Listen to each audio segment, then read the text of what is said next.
What if everything you've been told about your skin wasn't the full story? I'm Abhyona, licensed esthetician and skin coach, and this is Clear and Correctish, the podcast where we cut through the noise and clear up the confusion. If you're ready to get real answers and take back control of your skin, hit subscribe and let's get into it. Have you ever felt like 1 week you're glowing and the next, bam, breakouts everywhere? If your acne cycles with your period, shows up around your jawline, chin, cheeks, forehead, or seems worse around ovulation or stress, then guess what? Hormones are running the show here. But you don't have to worry because you're not powerless against it. And today we're going to talk about hormonal acne. I think this is the episode you all have been waiting for. We're going to talk about what causes hormonal acne, why your skincare alone isn't enough, and how to start balancing your skin from the inside out. And if you're saying to yourself right now, hey, I've tried all the things and nothing seems to work long term, this episode is indeed for you. So I want to hop into the number one reason I believe that your hormones are the issue here is that you notice this sort of ping pong with your skin. So there are three hormones we're all pretty familiar with, I think, which are estrogen, progesterone, and testosterone, and they shift throughout your cycle, and so does your skin. And so what happens is during ovulation, your testosterone spikes, which cranks up your oil production. Hello, oil. Hello, clogged pores. Hello, sebum. All the things. And then if your estrogen drops too fast before your period, inflammation increases, which is the red swollen breakouts. And then your cortisol, which is your stress hormone, that also triggers your hormonal acne, especially if you're overworked, overwhelmed, or not sleeping well. So then now you have this conglomerate of your hormones spiking through your cycle, or shifting in general through your cycle. Then there's the ovulation period. If your testosterone spikes, hello, more oil. If your estrogen drops too fast, you're like, hello, inflammation. And then you have stress and it's like, all these things happening in your skin, right? Here is the fix that I would give you if that is you. One, I want you to start tracking your breakouts against your cycle to identify patterns. You will see patterns or a lack of patterns, which is also a pattern, to let you know what is happening in your environment, both internally and externally on your skin. The second thing I want you to do is prioritize stress management. So over on social media, if you're following me on Instagram at myhuebeauty, you will know that every Monday I start the week talking about actions we can take to start our weeks off slower. You want to slow down. I think we live in a society right now where everything is fast paced. We are involved in all the things. We are doing all of the things. We are going to all of the places, and we really don't give our bodies a moment to just sit and be still. And I think sitting and being still is uncomfortable for a lot of us. And our skin is like, no, please do it. Thank you. I'm not even gonna say our skin. Internally, our body's like, no, please do it. Thank you. Right. So I want you to prioritize stress management, because what happens is high cortisol equals more oil, which is more inflammation. And that is opposite of what we really want to be seeing in the skin. Hanging with me here. Okay. I know you're like, oh, she's asking for too much. No, your skin will thank you and your body will thank you. So slow her down. Slow him down. One of my favorite worship songs that aligns with this actually is called Slow Me Down. It's like, slow me down, take my eyes off what's around. Your spirit's moving here and now, and I don't want to miss your presence. It is one of the dopest songs. The artist is Charles Weems. He's a worshiper, and it is such a reminder to slow down. Like, take it slow, prioritize slow mornings. All right. So fix one, track your breakouts against your cycle to see your patterns. Fix two, prioritize stress management. I start with the first building block of just slowing down. Identify ways in your life and your day where you could do things that allow you to have a slower start to your morning and slower days. And the third fix I would say is consider balancing your blood sugar, right? With protein, healthy fats, and fiber at every meal. Your doctors tell you this all the time. By the way, this is not medical advice. This is just a person who happens to be a licensed esthetician that can find the same information online that you can. Please go see your doctor, consult with your physician for the best method for you. My recommendation though would be to balance your blood sugar, because what happens is when your sugar spikes, it aggravates your hormones and then you experience that hormonal swing, right? Not the swing that we're looking for. So reason number two that I would say that you're struggling with hormonal acne is because you're thinking skincare alone will fix it. Now, skincare helps, but skincare alone does not fix it. Hormonal acne requires adjusting internally while addressing externally. Okay, I'm going to say that again. Hormonal acne requires you adjusting internally while addressing externally. So you can't wash away hormonal acne because it's coming from inside. With that said, using the wrong skincare will actually make your acne worse for you. It exacerbates what you're experiencing. So when you purchase those cleansers that are stripping or those treatments that are drying, you're actually making your acne worse. You're causing your skin to overproduce oil, which will make your breakouts worse. You're causing the breakouts now, because your skin is already suffering from overproduction, clogged pores, to now become inflamed and red and screech and cry, all the things that we don't want. You're also sometimes using what I call heavy pore clogging creams and oils that just suffocate your skin. So you already have an overproduction of oil that is trying to push through, and then you're suffocating your skin with these heavy creams and oils that are just doing nothing but trapping bacteria and leading to that cystic nature, that red hot inflamed breakout. And you just don't want, like, I promise you, your skin does not want that. So the fix, if this is you, is 3 simple things that I recommend. One is sticking to a balanced, non-stripping skincare protocol. That includes gentle cleansers, hydrating serums, and targeted treatments that are going to address the inflammation, that are going to help prevent and open up those pores that are clogged, and it's going to help your skin begin to repair itself. In addition, now, to you fixing the internal piece, which is the food nature. On the ingredient side, though, I'll continue on with saying that azelaic acid and niacinamide, they are my faves, right? Because both are great for calming your skin and regulating oil. And they're so gentle. And within niacinamide, some of the formulations contain tea tree, and your skin just feels like not that menthol cool feeling, but just a nice, cool and calm feeling, as if you had a slightly warm but more damp rag that had a little bit of a breeze coming through it. If you can imagine what that feels like, that's what your skin is experiencing.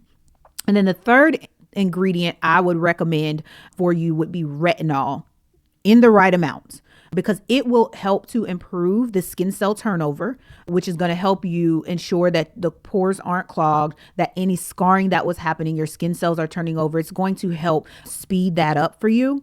And it's going to help with the fading of those hormonal dark spots that you may experience as well. So again, retinol in the right amount, not overdoing the retinol, not underdoing it either, but the right amount for your skin, what it can tolerate, and based on the health of your skin barrier. Reason number 3 that you may be noticing that your hormonal acne is a struggle and you're not sure how to clear it, but you really want to fight back, is your gut and your liver are carrying a heavy load. So your liver detoxifies the excess hormones in your body. But if it's overworked, your liver, that is, they get recycled instead of eliminated, those hormones. And that leads to more breakouts. And what you really want is those excess hormones to be eliminated and not recycled. The other part of that too is then your gut becomes imbalanced. So you experience things like bloating, irregular digestion, or food sensitivities. And sometimes a major red flag is that those food sensitivities are from foods that you're normally eating, you're used to eating, and you're like, why is this happening all of a sudden? So when you notice those imbalances, the irregularities in digestion, the sensitivities, the bloating, those are typically a major red flag that your body isn't clearing the hormones effectively. And then if you're dealing with hormonal acne, bloating, mood swings, or irregular periods, it's probably time for you to look at how you can support your gut and your liver. And so what most people think they can do to get the balance is to do a cleanse, right? But cleansing your body doesn't necessarily address the imbalance, like doesn't address the inflammation. And so what I encourage clients to do is eat more anti-inflammatory foods, which will help to not only overcome the inflammation that you're experiencing internally, but it helps your body get back to that symbiotic state, that state of calmness, right? So eating more anti-inflammatory foods will help you manage the inflammation that is happening in your gut, and it will help you get back to that balanced gut state. And so the fix here that I will recommend is to eat fiber-rich foods to help flush those excess hormones. Personally, I love chia seeds in anything, smoothies, an overnight oats jar. I'll put it over food if I can, it's just that easy. Obviously the right amount, read the package. I like flax seeds as well for that. I will add that in smoothies as well. Shake it over something. With flax seeds, I tend to like it, honestly, more in my smoothies, or I'll mix it in something that's thick. It's not something I typically sprinkle over food like I can do with chia seeds, but you may find that your preference is different from mine. So go with your preference. And then leafy greens, which you were all very familiar with leafy greens. Now, to support your liver, you definitely want veggies like broccoli and Brussels sprouts and kale. And if you're someone that's just like, I don't know about these flavors, season them well, try them in different ways. Try steaming, try roasting in the oven. Side note here, when you're roasting anything in the oven, the key is to make sure you dry out all the water possible. The day that I learned that, it made all the difference in my food, literally. And I was like, oh my gosh, this is so good.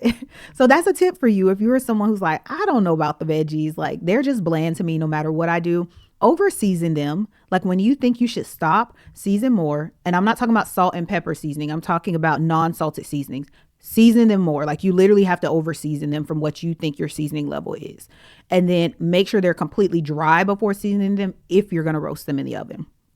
Now, hopping back in, I will also say that you want to prioritize taking a high quality probiotic to keep your gut happy and balanced. And so some clients speak with their physicians to get a recommendation on a probiotic that their physician thinks will work best for them based on their patient profiles. I have other clients who will go online and purchase live probiotics, which come with an expiration date, which I think is really good. And then I have another subset of clients who will go and purchase a product called Kefir, and it has live probiotics in it. It's a milk-based beverage that you can use for smoothies. You can use it in oatmeal. You can use it how you choose, but that is a solution as well. But nonetheless, for the balance that you're looking to get in your gut, it is more anti-inflammatory foods, and it is prioritizing probiotics in your diet. Reason number 4, your birth control might be a factor. Everyone hates the birth control topic, I know, but some birth controls help people clear acne. Others trigger breakouts, especially the ones that are progestin heavy pills that act like androgens in your body. You will know, you will see, you will experience a difference in your skin the moment you start or stop taking birth control. And so if you've recently stopped birth control, your body might be rebalancing hormones, which can trigger some post-pill acne. That is normal. You need to give it 3 to 6 months for your body to rebalance, If you're struggling though with new persistent hormonal acne, it might be worth reevaluating birth control with your physician.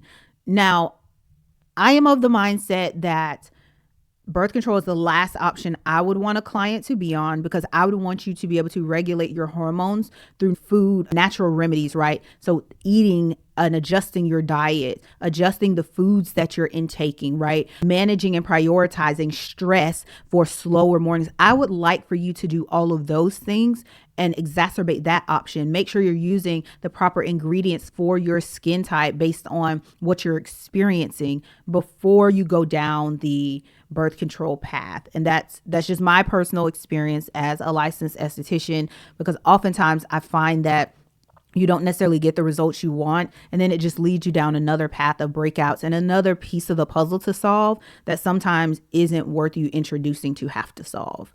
And so the fix there, I would say, is if you are coming off of birth control, is to be patient. Literally give yourself 3 to 6 months to allow your body to regulate naturally, because you have to think this thing has been controlling your body throughout the month. Whereas our bodies aren't necessarily meant to be controlled in that way. They are meant to be adaptable and adjust to our environments.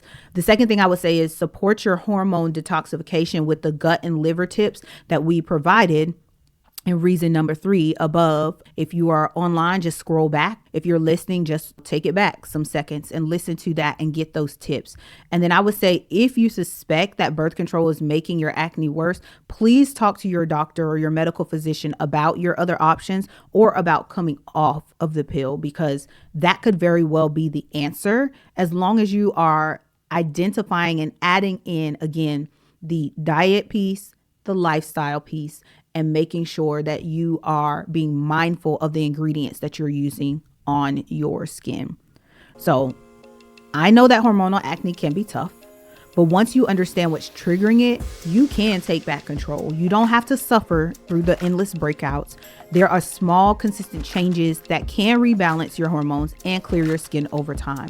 I know, friend, because I've done it in my own life. I even have some breakouts now because I'm recognizing that there are some additional foods that aren't friendly to my gut, that my hormones aren't happy about receiving, And so I have to be very mindful of that.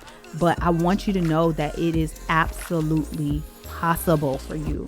All right. So I want you to head there now, take advantage, find out your top acne trigger so you can get the guidance and support you need in your inbox. And if today's episode helped you, would you do me a favor? Subscribe to the Clear and Correctish podcast so you never miss an episode on your favorite streaming platform. 2, I want to invite you to join our community over on YouTube with a simple like and subscribe for even more skin education. And I want you to leave me a comment and let me know what it is you're looking for, what questions you have that I can answer in an upcoming episode. And 3, don't forget to check out your clear skin resources in the show notes so that you're getting the support that you need. All right. That's a wrap for today's episode. But before you go, I want you to know that clear skin is 100% possible and you don't have to figure it out alone. Thank you for being here. And until next time, stay clear, stay confident, and stay correct-ish.